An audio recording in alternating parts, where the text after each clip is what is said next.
मुख्यमंत्री योगी आदित्यनाथ ने कहा 1947 से 2017 तक जब हमारी सरकार राज्य में बनी, थारू जनजाति को कोई अधिकार नहीं दिया गया था। क्षेत्रों को उसी एकता के सूत्र के साथ जोड़ने का एक अभिनव प्रयास आज से 5 वर्ष पहले नेशनल मेडकोज ऑर्गेनाइजेशन ने इस लखनऊ में प्रारंभ किया था। 2019 में जब यात्रा प्रारंभ हुई होगी,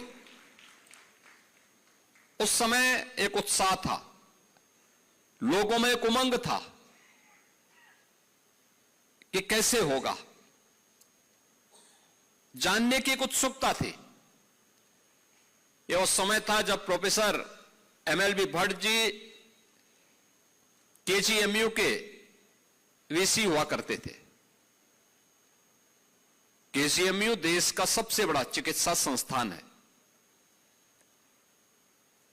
और उस समय मैंने भी उनको इस बारे में कहा था कि हमें बलरामपुर सरदेव अटल बिहारी वाजपेयी जी की कर्मभूमि रही है, प्रारंभिक कर्मभूमि रही है और एक वहां के लोगों के मन में अटल जी के प्रति एक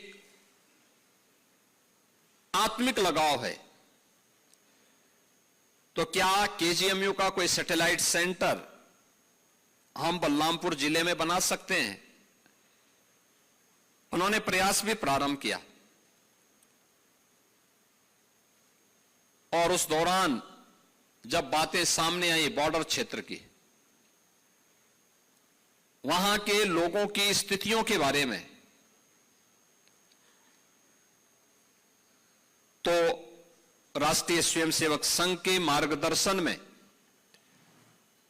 NMO ने इस यात्रा को महाराजगंज से लखीमपुर तक के इस विस्तृत भूभाग में निकालने का निर्णय लिया। यह वह क्षेत्र है जहां सीमावर्ती क्षेत्र में सीमा के प्रहरी के रूप में थारू जनजाति निवास करती है। थारू जनजाति दोनों ओर है, भारत में भी है और नेपाल की ओर भी है।